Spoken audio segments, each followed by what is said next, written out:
apa namanya, Pak Hasman wajahnya seperti ibunya, ya. Pak Amiri kalau diam seperti ayahnya, tapi kalau melirik seperti ibunya, ya. Kalau siapa sih ini, Bu Ana kalau diam seperti ibunya, tapi kalau marah seperti bapaknya. Kalau jalan kayak kakeknya ini. Ketemu juga enggak sama kakeknya. Ya.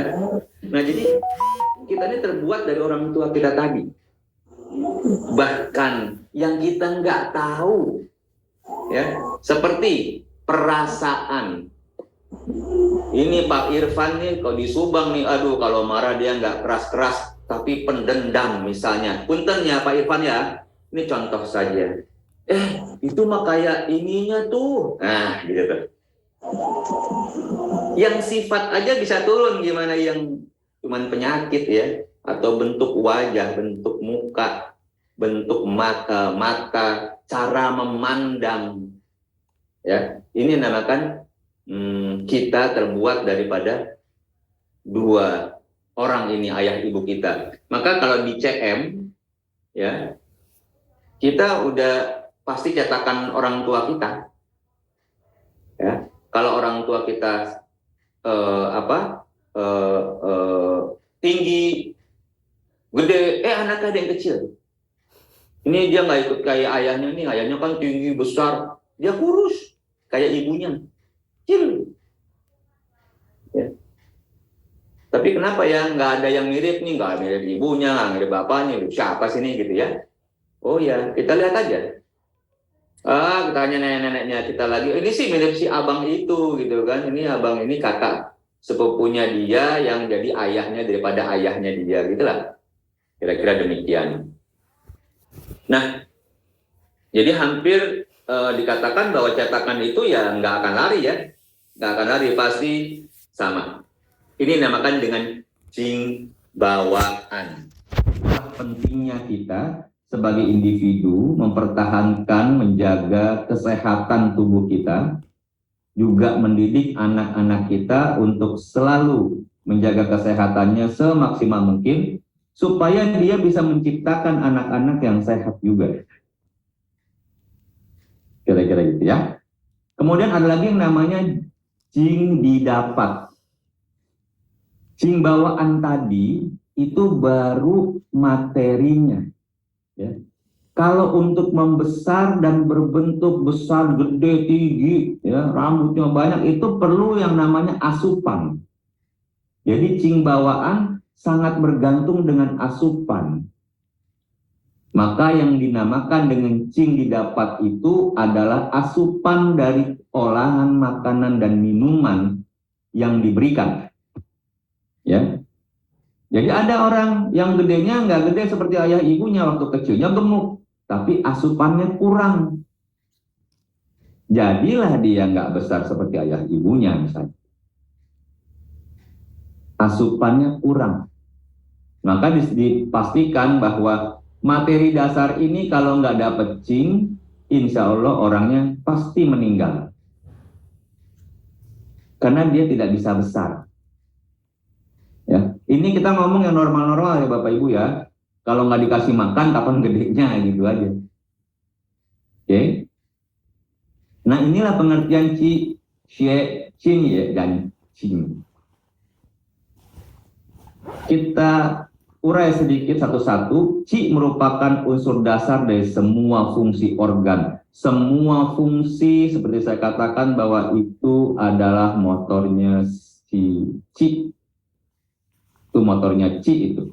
Semua, ya, semua kegiatan. Fungsi daripada organ yang fungsinya menghancurkan, mengolah, itu semua pakai ci. Pengertiannya sangat luas.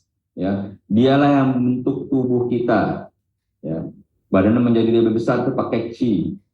Untuk makan, kemudian makanan yang diolah pakai ci. Makanannya sudah menjadi nutrisi-nutrisi dikirim ke organ-organ untuk membesarkan tulangnya, meninggikan tulangnya, menambah dagingnya, memperhalus kulitnya, itu pakai qi.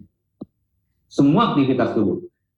Qi dengan pengertian pengatur dan penggerak, tadi sudah saya katakan, dibawa ke jaringan-jaringan, ya, dan kemudian ke organ-organ. Qi di setiap organ ada, seperti sinci itu adalah qi di jantung. Jantungnya kuat enggak? Ada turunan lemah jantung apa enggak? Itu adalah sinci. Ada juga fei qi, artinya qi yang berada di paru-paru. Kanci adalah qi yang berada di hati. Ini nggak pakai G harusnya ya. Ganji. Jadi qi-nya berada di setiap organ dalam atau changfu, jaringan, meridian, dan lain-lain. Nah, dapat terlihat dari aktivitas dari masing-masing organ atau jaringan tadi. Kalau misalnya organnya bagus, qi-nya bagus tuh. Ya. Organnya bagus, insya Allah qi-nya bagus itu. Qi-nya pasti bagus. Karena organnya sehat. Organ matanya bagus, berarti qi di matanya bagus. Gitu ya. Qi, mata yang bertanggung jawab siapa? Hati, liver, berarti livernya bagus. Ya. Menstruasinya bermasalah. Loh, menstruasinya menguasai siapa? Yang menguasai adalah liver, hati. Wah, kalau bermasalah berarti kemungkinan hatinya bermasalah. Berarti qi di hatinya kita harus pertanyakan. Bagus nggak qi di livernya? Sehingga mensnya nggak panjang, 3 hari atau 4 hari, keluarnya sedikit-sedikit.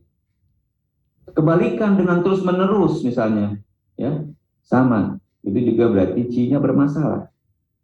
Ya. Secara umum, qi dibagi menjadi 2, kelemahan qi atau kekurangan qi, atau juga ada excess qi. Sangat jarang, tapi kebanyakan adalah defisiensi qi. Oke. Jenis-jenis patologi qi. Nah, di sini teman-teman akan melihat adanya masalah degeneratif. Cuman tadi diperhatiin ya bahwa saya katakan degeneratif udah mirip nggak pakai degeneratif. Sama sakitnya orang muda juga gitu. Tapi tetap orang tua yang lebih banyak mengidap degeneratif ini. Ya. Yang pertama sindrom QC atau peredaran darah tidak lancar.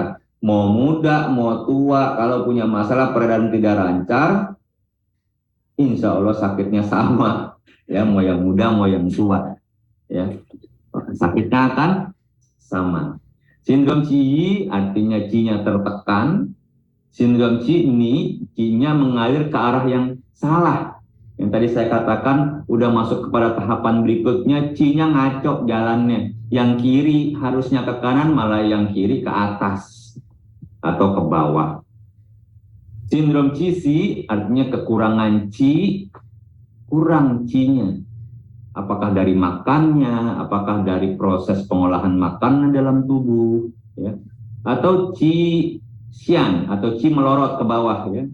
Qi melorot ke bawah ini contohnya hernia, itu qi-nya melorot ke bawah. Ya.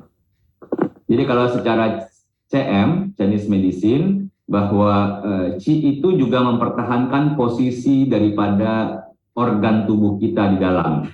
Ya, organ dalam tubuh kita itu posisinya itu dipertahankan oleh qi. Ada yang pernah lihat gantungan jantung di dalam dada kita itu, ada yang pernah lihat? Kenapa dia nggak turun ke bawah kalau Anda lagi berdiri atau lompat-lompat, nggak jatuh ke bawah? Ya, sama dengan lambung, kalau kita lagi kopstand, kepalanya di bawah, lambungnya nggak turun sampai dada. Gitu ya. Nah, ini dikatakan qi-nya mempertahankan posisi-posisi daripada organ. Oke. Selanjutnya, macam daripada qi dan sumbernya. Yuan qi atau qi bawaan tadi sudah kita katakan bahwa ini sumbernya dari kedua orang tua kita. Ya, dari kedua orang tua kita. Kemudian dari chung qi atau qi didapat, ya, dari nomor 2 sampai nomor 5 itu semua qi didapat. Kenapa begitu? Emang semua qi, selain daripada qi bawaan, untuk terjadinya atau sumbernya itu pasti dari makanan. Makanan dan minuman yang Anda asup. Ya, dari asupan-asupan. Ya. Kemudian contoh qi dan macam sumbernya seperti dikatakan tadi yuan qi. Yuan qi ini yang dari orang tua kita tadi, ya. Nah, ini pada saat setelah lahir mengandalkan pemeliharaannya dari makan dan minuman. Jadi kalau misalnya makannya begitu dia lahir, dikasih asupan yang baik, yang bagus, supaya dia berkembang dengan baik. Akar dari yuan qi adalah sen ginjal yang disebarkan ke seluruh tubuh melalui sanjiao. Sen ginjal artinya yuan qi ini tersimpan di ginjal. Ya, yuan qi ini tersimpan di ginjal.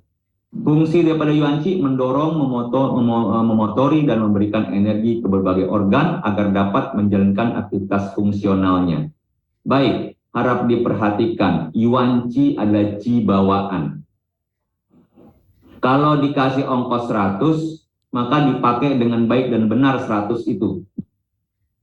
Maka dia akan sampai kepada tahapannya.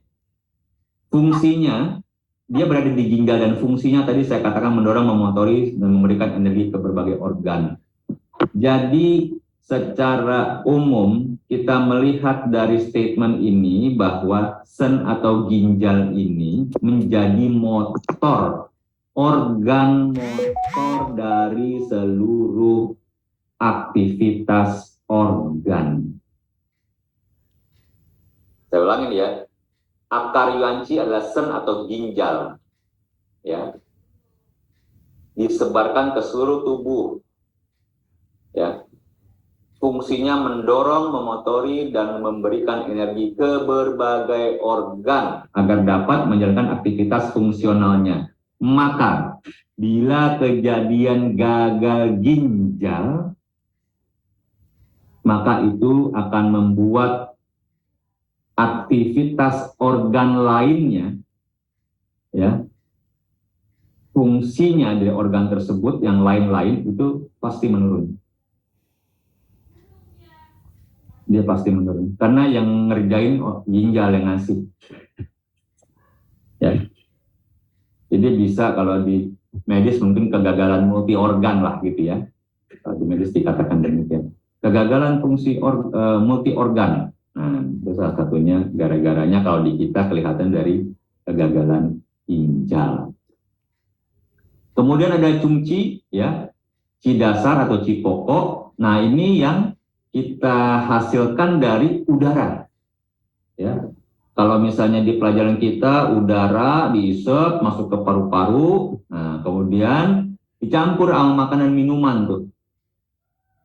Nah, perlu makanan minuman di situ dicampur. Jadilah dia cungci, ngalir dia ke seluruh badan kita, ya. Kemudian dia mengalir ke jantung dan kemudian berfungsi mendorong ke semua darah, ke seluruh bagian darah, ke seluruh bagian tubuh. Tugasnya menghangatkan tubuh kita salah satunya. Aktivitas utamanya cungci berada di sin atau jantung, p paru-paru. Ya, oke. Kemudian yingqi, ya, atau qingqi adalah qi intisari. Qi intisari ini dapatnya dari mana? Dari dia punya makanan minuman yang diolah, kemudian diantar sama limpa, ya. Makanan minuman yang diolah ini kan menghasilkan membentuk darah, ya. Contohnya kita kalau kurang darah minum zat besi. Dari mana zat besi kok bisa berubah untuk membentuk darah? Itulah kerjaan yang dilakukan oleh tubuh kita, mentransformasikannya, ya. Kemudian ada bersama dengan darah memelihara atau menunjang atau menumbuhkan organ dalam tubuh, ya. Yingqi, ya, atau qingqi dan xie dinamakan yingxie. Okay. Ada lagi weiji. Weiji ini adalah daya tahan, ya. Weiji daya tahan tubuh, fungsinya mempertahankan tubuh. Ya. Dari mana mempertahankan tubuhnya? Mempertahankan tubuhnya dengan cara melakukan penghangatan kulit, otot, membuka tutup pori-pori tubuh, menjaga suhu badan, melindungi bagian permukaan tubuh, mempertahankan tubuh dari patogen luar, dari penyakit luar, melembabkan kulit dan rambut, menghangatkan organ cangkul. Ini dia daya tahan ini. Ya. Dapatnya dari mana? Makan minum. Istirahat, makan minum, istirahat, daya tahannya naik. Nah, itu dia. Kalau daya tahannya kuat, maka penyakitnya akan sulit masuk dalam tubuh kita. Ya. Tapi kalau daya tahannya lemah, aduh, baru ke pasar aja udah sakit pulangnya. Ke Indomaret aja langsung sakit badannya ya. Yang kemudian adalah cengci atau ci sejati juga beredar ke seluruh tubuh mengikuti siklus 5 unsur. Ya, tapi ini nggak kita bahas. Kemudian ci sejati itu juga digunakan untuk fungsi organ. Beredar ke sistem meridian dan berjalan ke permukaan kulit sebagai pertahanan luar. Itu adalah ci-nya tadi yang kita bicarakan, ya. Doyuan, ci, ceng, ci, cing, ci, dan lain-lain. 3 kategori besar ci yang harus diperhatikan, teman-teman. Jaga ya ci ini dengan menjaga 3 organ besar. Ya, kategori besar ci berada pada ginjal, limpa, dan paru-paru. Ya, 3 ini merupakan kategori besar ci. Kemudian fungsi daripada ci tadi sudah kita katakan sebagai motor, ya, menggerakkan aktivitas cangfu, mendorong peredaran darah, menyebarkan cairan di tubuh, menunjang pertumbuhan perkembangan tubuh, dan juga sebagai pemanas dalam tubuh. Ya. Nah, kalau tadi Anda sudah melihat macam penyakitnya, sudah sampai stage mana, ci mana yang kurang, kalau ci terhambat seperti apa. Bayangin kalau ci ini berjalan ke seluruh tubuh kita, kalau terhambat, maka nggak sampai yang tadi cita-citanya mau ngirim hasil makan ayam ke paru-paru, ya nggak sampai, karena ci-nya lemah. Makanya kalau orang dulu kalau kita sakit itu suruh makan tidur, banyak istirahat udah, karena kemampuan tubuh akan meningkat kembali. Ya, daya tahan tubuh akan meningkat kembali. Nah, itu adalah topik kita yang pertama. Nah, saya berharap tadi dengan paparan ci Anda sudah bisa melihat bahwa salah satu masalah dalam tubuh kita yang sering sekali terjadi adalah masalah terhambatnya ci. Terhambat ci-nya gampang, yang paling gampang bapak-bapak terutama nih kalau sholat Jumat kakinya ditekuk, habis itu pas dilurusin nggak bisa diri. Itu contohnya terhambat. Ya, kakinya nggak bisa berdiri, semutan, kebas, dan lain-lain. Itu ciri-ciri nggak lancar. Sama bila itu terjadi dalam tubuh kita, aliran darah ke jantung terhambat, aliran darah ke seluruh organ terhambat, maka yang ada organnya pada pucet karena nggak dapat makanan, minuman, unsur-unsur yang dibutuhkan untuk bekerja, nggak dapat bensin, nggak punya ongkos, gimana mau berfungsi organnya dengan baik? Berfungsi aja nggak cukup, mau berfungsi dengan baik. Gitu ya. Nah, kebanyakan kasus degeneratif dikarenakan turunnya kemampuan tersebut tadi, sehingga terjadi banyaknya hambatan dalam jangka waktu yang lama, maka terjadi penyumbatan. Ya, penyumbatan. Tadinya bisa kecepatannya 100 km per jam, nah, sudah mulai banyak kerikil-kerikil, jadi mulai memperlambat kecepatan jadi 50 km per jam. Lama-lama 20 km per jam. Akhirnya untuk nyampe menempuh jarak 30 kilo kita memerlukan 30 jam. Gitu ya. Nah, ini jadi masalah. Selanjutnya adalah kita mau bicara soalan yang kita dengar tadi di awal. Kasusnya. Kasus yang di sini kita bicarakan adalah kasus jantung, hipertensi, dan diabetes ya. Bagaimana sih pandangannya? Saya akan menggambarkan satu pertama yang lebih lengkap, ya, yaitu kasus diabetes. Ada yang di mute tolong. Oke, terima kasih. Diabetes atau diabetes mellitus didefinisikan sebagai suatu penyakit atau gangguan metabolisme kronis. Gangguan metabolisme, ya Bapak Ibu ya. Jadi bukan hanya dikarenakan kebanyakan makan gula dan lain-lain, bukan. Metabolismenya bermasalah, kronis, sudah lama. Ya, dengan multi etiologi, ya, dengan banyaknya penyebab penyakitnya, ditandai dengan tingginya kadar gula darah, disertai dengan gangguan metabolisme karbohidrat, ya, metabolisme karbohidrat, lipid dan protein, ya, lipid dan protein. Nah, dari statement tersebut, dari kalimat tersebut, ya, saya ambil dari P2 PTM Kemkes, ya. Ini diabetes ini adalah gangguan metabolisme loh, ya. Jadi ini gangguan metabolisme tubuh loh. Jadi apa sih metabolisme yang dimaksud ini? Tadi tubuh itu mengubah makanan dan minuman yang Bapak Ibu makan, ya, yang Ibu konsumsi, ya, itu menjadi energi atau chi tadi, ya.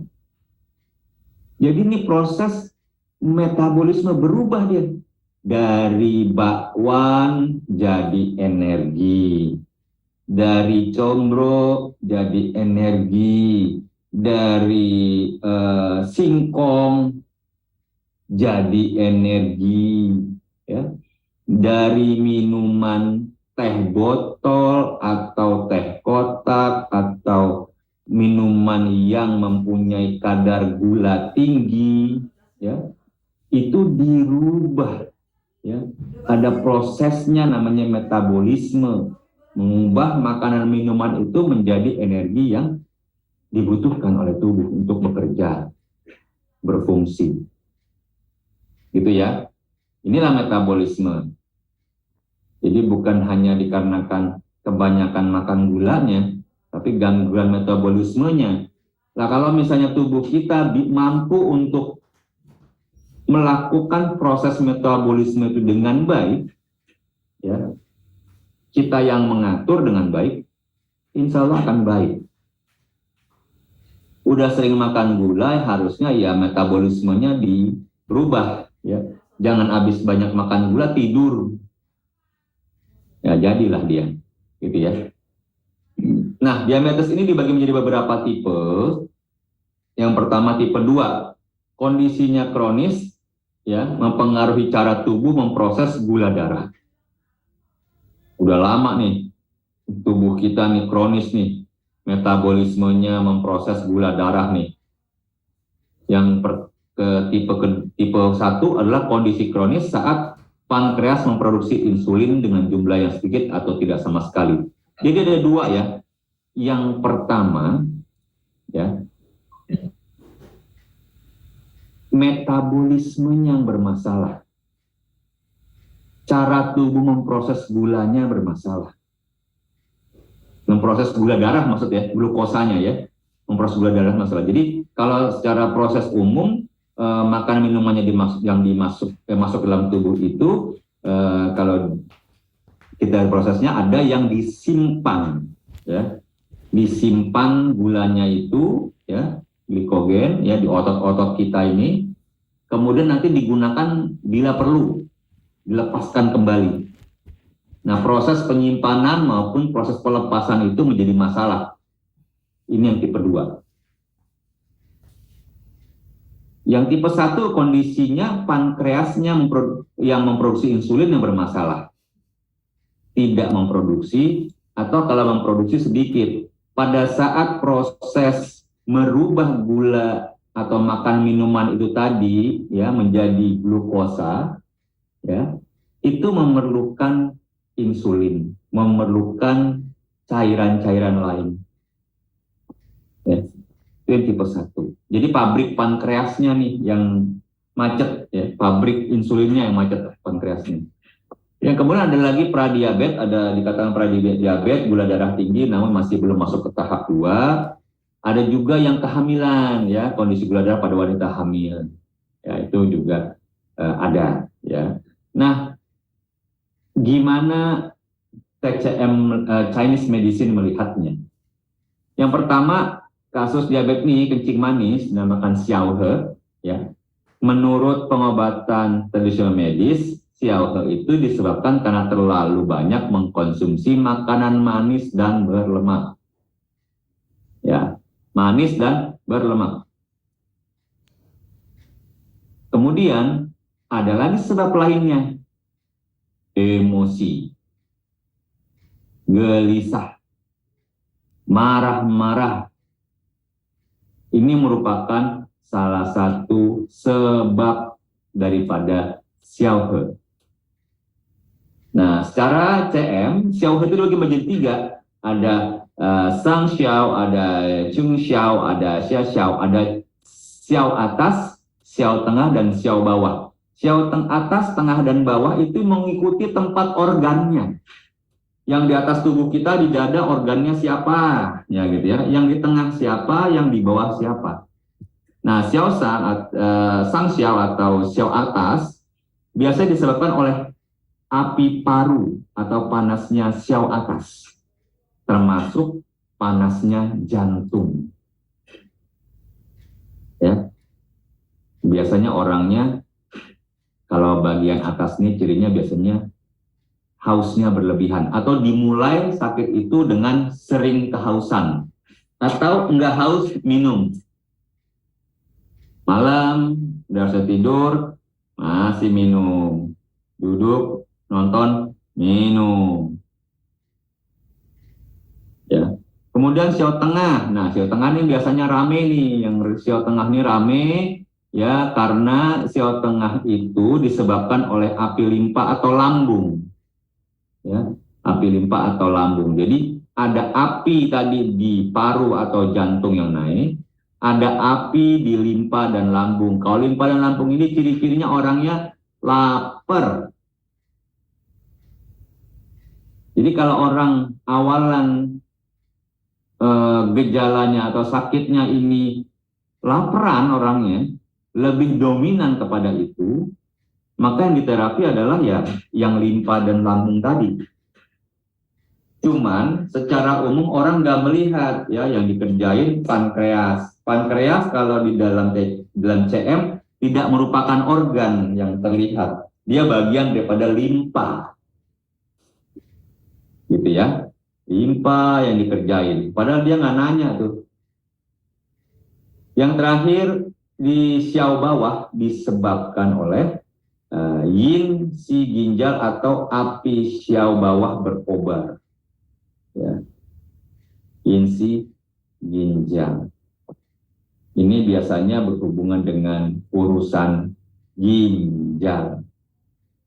Ginjal ada ya sifatnya organ yang bersifat air, ya, tapi dia kekurangan yin. Yin itu lebih kepada dingin, wanita, gelap, malam gitu ya. Dia kekurangan yin, berarti kekurangan dingin atau jadi panas jadinya.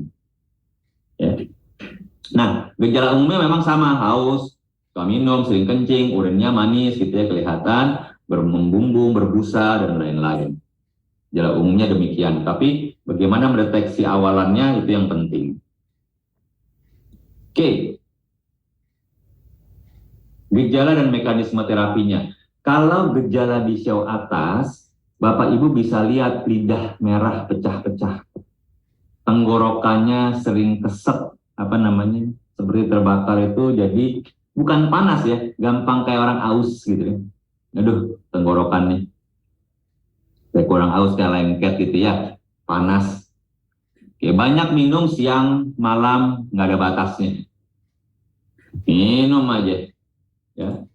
Nah, di sini caranya terapi menurunkan, mekanisme terapinya menurunkan api dari syau atas atau tadi di paru-paru atau jantung, serta membersihkan ciparu dan menurunkan panas. Mekanisme terapi ini Anda bisa lihat, Anda bisa mengerti bila Anda melakukan atau mempelajari Chinese medicine. Mekanismenya, modalitinya bisa menggunakan modality akupuntur dan modality herbal. Ya.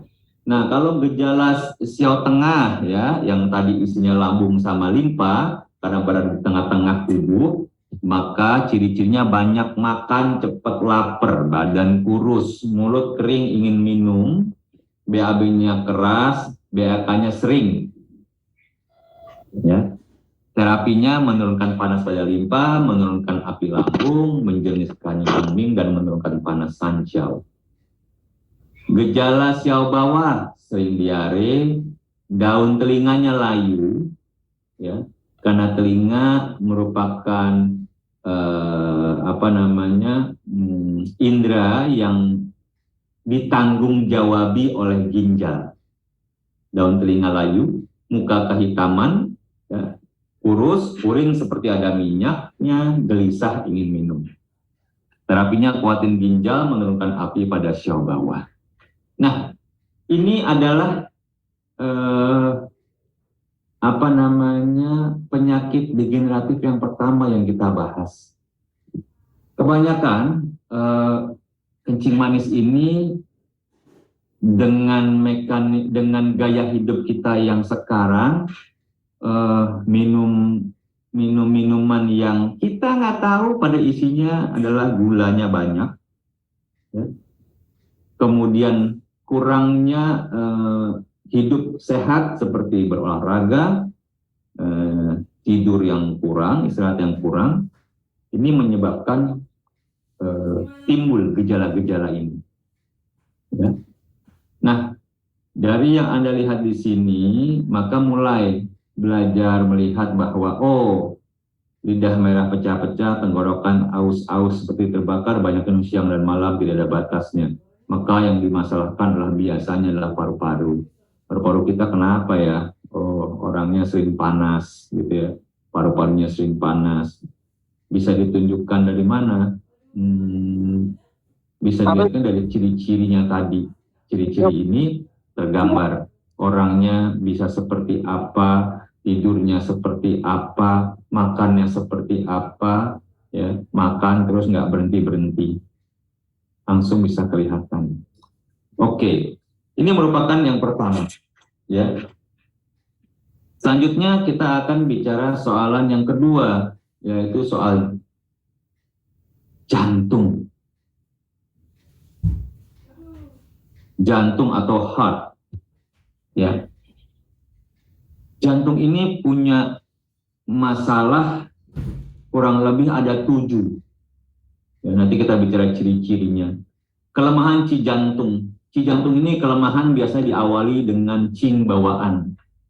Ya, orang tuanya atau turunannya jantung, sakit jantung, lemah jantung. Jadi orangnya punya masalah dengan kekuatan atau tenaga si jantung untuk berdetak dengan keras dan cukup jumlahnya. Kalau tadi kita ada yang, ada yin, maka di jantung ada yang dikatakan kekurangan yang jantung. Jantung itu sifatnya yang, panas. Kalau kekurangan panasnya berarti jantungnya dingin. Ya. Kekurangan si jantung, kurang darah di jantung, mompa aja. Kayak mesin pompa yang harus dipancing-pancing itu loh Bapak Ibu. Muter nggak ada airnya. Panas mesinnya, itu kekurangan si jantung. Ngempos, mompa nggak ada yang dipompa, keluarnya angin. kekurangan yin jantung, ya, kekurangan jantungnya biasanya kering. Pengumpulan Xie dalam jantung, ada darah yang tidak pada tempatnya, tidak keluar dari pompa tersebut, ada air yang mampet di pompa tersebut. Ada Xie yang di dalam jantung ngumpul. Ada hiperaktivitas dari api jantung, jantungnya panas, ya, kelihatan dengan warna lidahnya merah, matanya merah, mukanya merah. Kekacauan sen, ya, sen ini adalah pikiran, hasrat, dan lain-lain.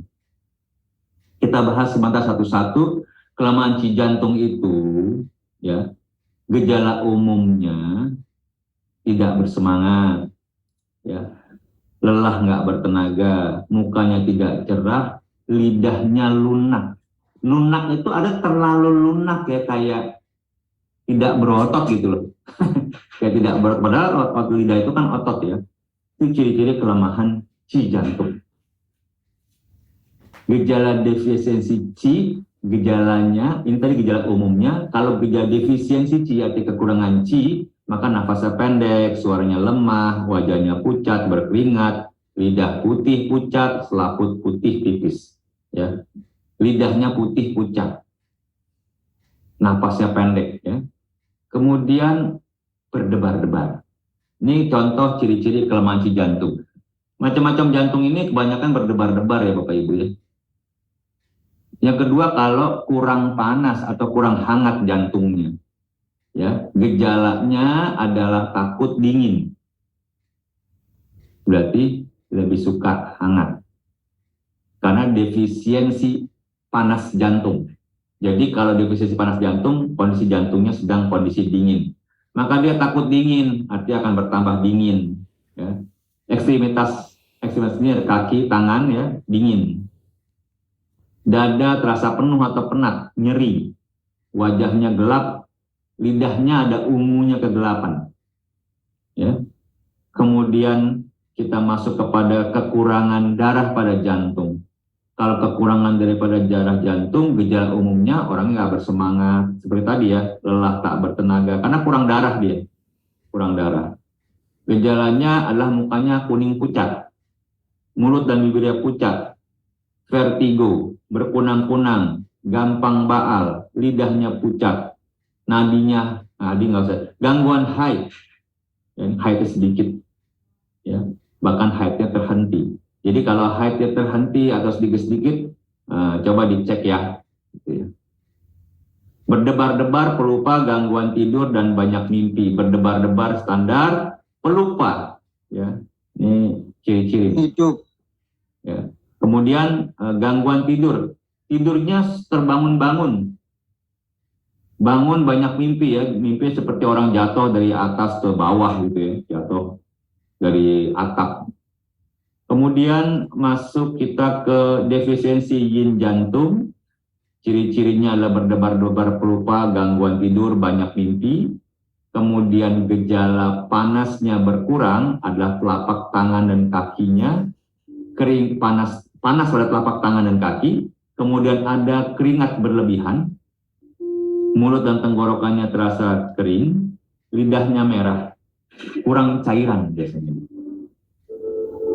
Kemudian ada stagnansi Xie jantung. Stagnansi berarti ada hambatan, tadi ada darah pada jantung, ya, terhambatnya darah di jantung, berdebar-debar, nyeri dada seperti ditusuk-tusuk menjalar ke pundak.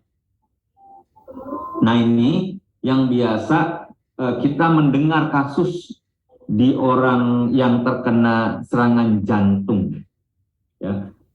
Ditusuk, kayak seperti tusuk jantungnya, kemudian melanjar ke pundak, kaku, dan lengan bagian dalamnya, atas bagian dalamnya. Kemudian lidahnya bercak-bercak ungu, ya, bibir dan kukunya sianotik, kaku, pingsan, ya, pingsan di orang. Ini keluar tuh yang namanya keringat segede-gede jagung itu kayak ini. Api jantung berkobar, yaitu gelisah, gangguan tidur seperti tadi bangun-bangun, muka merah. Nah, ini, ya, kalau yang namanya api jantung berkobar, kalau jantung warnanya merah maka wajahnya merah.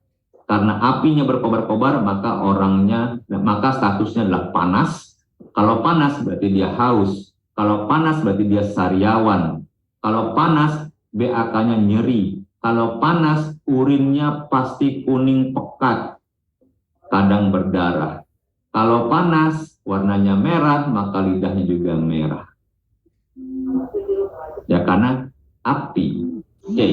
Jadi menurut Cina, jantung ini merupakan pimpinan seluruh organ tubuh. Ya, jadi seluruh fenomena seperti semangat, pemikiran, hasrat, perubahan gerak-gerik dalam tubuh manusia itu tersimpan dalam jantung. Disebut namanya sen. Jadi semua hasrat pemikiran. Maka kalau dilihat orang, kalau Bapak Ibu sudah pernah ketemu orang yang udah mau meninggal, kebanyakan sennya itu kelihatan. Ya, orangnya begini, nggak ada pemikirannya lagi, hasratnya nggak ada, semangatnya turun, gerak-geriknya nggak ada lagi gitu ya. Nah, itu disebut sen. Sen itu disimpan di jantung. Ya. Sen itu lahir dan berkembang dalam tubuh manusia, terbentuk dari materi jin tadi yang dibawa orang tua. Ya, nah ini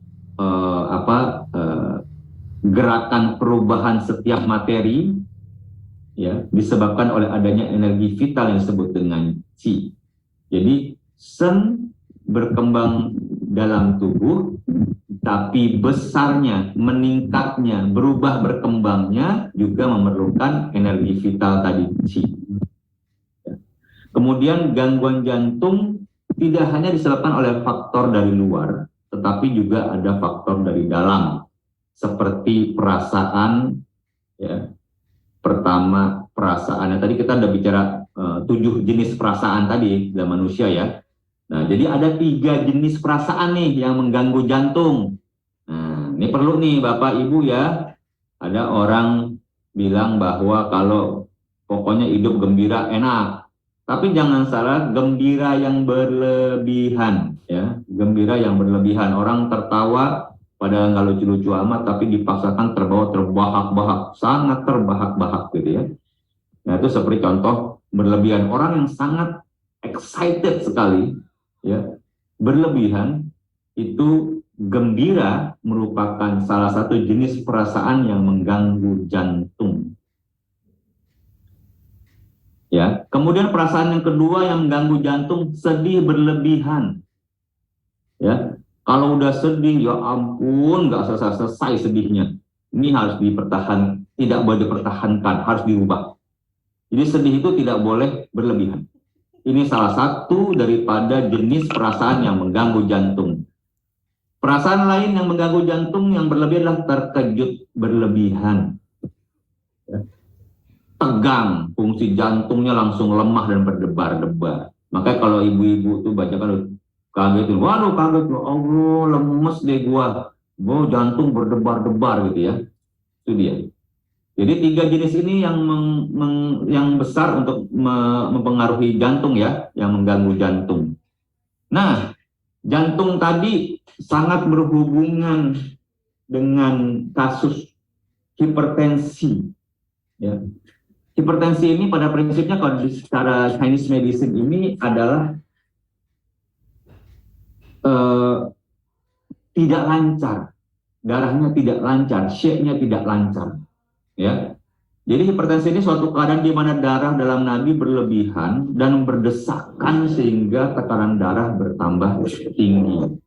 Secara umum, hipertensi dibagi menjadi 2, ya, primer dan sekunder. Ya, primer artinya kondisi tenang, dia di atas 140/90.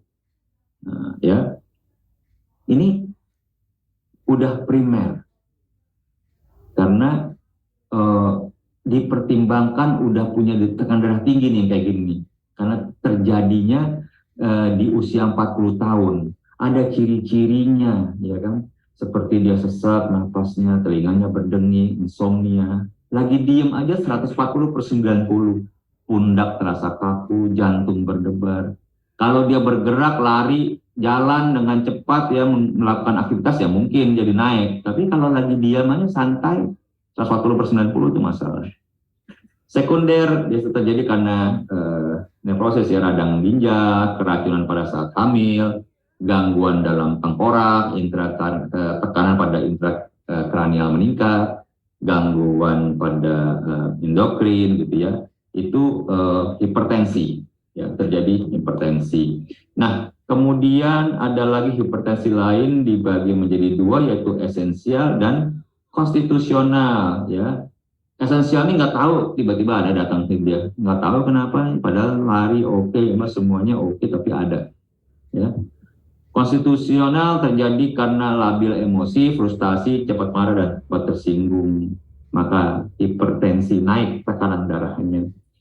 Secara WHO dibagi menjadi 3 stadiumnya. Yang pertama stadium tekanan darah naik pada arterial tanpa tanda gangguan kardiovaskular. Jadi nggak ada masalah dengan kardiovaskular, dengan darah berhubungan dengan darah jantung gitu ya, nggak ada masalah. Yang kedua, tekanan darah disertai tanda pembesaran ventrikel kiri, jantung bengkak biasanya.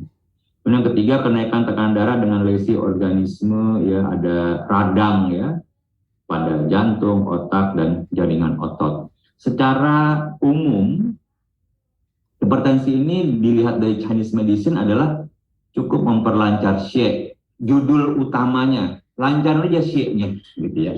Nah, bagaimana melancarkan Xie-nya? Ada cara-cara pada teknik akupuntur untuk memperlancar Qi. Tadi Xie itu kan darah ya, kita gampang ngomongin darah.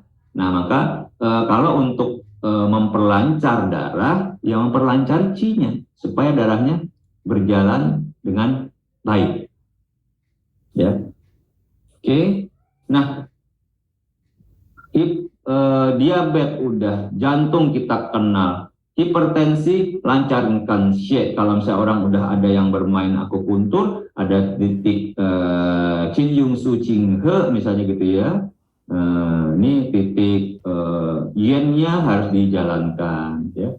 Titik Qin Yung Si Su-nya atau alirannya harus dibesarkan gitu ya, harus dikuatkan, ditonifikasi. Nanti itu ada di teknik-teknik akupuntur pelajaran berikutnya. Nah, dari ini semua penyakit degeneratif ini, kita bisa melihat bahwa kasus-kasus yang sangat sering terjadi, kalau saya katakan tadi pada saat kita membicarakan soal Qi, adalah pertama sekali adalah terhambatnya Qi atau stagnansi Qi. Stagnansi Qi yang lama akan mengakibatkan stasis darah, darahnya macet. Ya. Pada saat kasus diabetes, darah Anda kental. Kalau kental, jalannya pasti lambat. Kalau lambat, lama-lama terhambat. Terhambat, maka tinggi tekanan darahnya atau hipertensi. Gitu ya Bapak Ibu. Maka saran daripada saya mengenai 3 hal degeneratif ini adalah secara umum ya, makan yang baik, istirahat cukup ya. Cuma tadi ada kasus-kasus seperti kelelahan ya. Mungkin ada orang yang memang extraordinary workaholic gitu ya, kerja terus ya. Yang pertama saran saya adalah Anda harus paham, kita semua harus paham bahwa menjaga kesehatan tubuh dan mental adalah kewajiban. Ya, jadi nggak ada obat lain, saran lain. Yang pertama, menjaga kesehatan tubuh dan mental adalah kewajiban. Jadi bukan orang yang memperhatikan makan kita, justru kita yang memperhatikan makan kita. Nggak ada orang yang sayang sama kita, bangun kita pagi. Enggak, kita yang harus bangun pagi. Kita yang harus jalan kaki pagi. Bukan orang ngedoain semoga pada lari pagi. Enggak, kita sendiri. Yang berikutnya adalah menjaga diri dari jenis penyakit yang berasal dari luar tadi. Seperti udara yang berbahaya seperti angin, api, lembab, kering, panas, dingin. Diatur. Ya, jangan terpapar terus-terusan. Contoh di belakang Anda pakai AC, maka kemudian Anda pulang leher Anda kaku. Terpapar terus. Kalau dibiarin berarti Anda tidak menjaga diri Anda dari jenis penyakit berasal dari penyebab penyakit luar, yaitu angin. Ya. Yang berikutnya nomor 2, ini yang sangat nggak kelihatan. Kalau Agim bilang menjaga hati. Maka kalau saya bilang, CM bilang menjaga diri dari 7 emosi yang berlebihan. Berlebihan ya, boleh ada, harus ada. Ya, harus ada, harus punya ini gitu. Tapi berlebihan nggak boleh. Senang, terlalu senang, marah, terlalu marah, cemas, sangat terlalu cemas. Nggak kelar-kelar cemasnya. Kepikiran mulu, sedih nggak kelar-kelar, takut nggak berani-berani, kaget-kagetan. Ya. Anda harus menjaga diri dari 7 emosi itu. Ya, ini usia udah di atas 50, tapi masih kepikiran tuh dulu kalau begini nih, kalau aja dia begitu tuh, wah kita bisa gini gini gini. Kalau ayah saya begitu, udah, ya, itu nggak kelar-kelar tuh. Ya. Kemudian menjaga kebersihan dan pola hidup, ya. Kebersihan wajib, ya, pola hidup ketahuilah mulai rem, ya, yang namanya bekerja over, ya. Ya kalau enggak saya nggak bisa begitu, ya entah bagaimana caranya, itu yang harus dilakukan. Anda harus punya jurus sendiri mengatur hidup, nggak bisa orang lain mengatur hidup itu. Anda harus punya jurus sendiri. Kemudian menjaga diri dari kelelahan, overwork, gitu ya. Apalagi training, ya, kebanyakan training juga nggak boleh. Kemudian menjaga diri dari kelebihan makanan dan minuman. Kalau udah mulai arisan, kawinan, makannya nggak berhenti-berhenti, semua jenis makanan dimakan, ya. Kalau lewat kesannya bagaimana gitu ya, nggak dimakan, kesian makanannya. Nah, tapi Anda harus tahu bahwa menjaga diri dari kelebihan makan dan minum, ya. Kemudian menjaga diri dari kesalahan terapi, ya, seperti kesalahan terapi diet, kemudian olahraga yang salah, gitu ya. Itu juga bisa membuat Anda bermasalah. Kemudian adalah Anda menjaga iman dan takwa Anda. Ketahuilah dengan yang menjaga nomor 7 ini, maka tadi 7 emosi itu akan juga terjaga dengan baik. Poin nomor 2, menjaga diri dari 7 emosi. Poin nomor 7, menjaga iman dan takwa yang menjaga 7 emosi tadi. Demikian dari saya. Yang perlu Anda tahu bahwa bagaimana kita mau memulai adalah kita harus berhenti ngomong doang atau omdo, tapi harus memulai, ya. Jangan omdo, pengen olahraga, pengen sehat, pengen makan sehat, jalan pagi, lari pagi. Nah, kita nggak usah ngomongin lagi, ya. Kita harus berhenti bicara itu dan kita harus melakukannya. Demikian dari saya. Mohon maaf lahir batin, yang salah dari saya. Kalau ada yang kurang berkenan, saya minta maaf. Terima kasih. Assalamualaikum warahmatullahi wabarakatuh. Waalaikumsalam warahmatullahi wabarakatuh. Terima kasih, Sifu. Waalaikumsalam.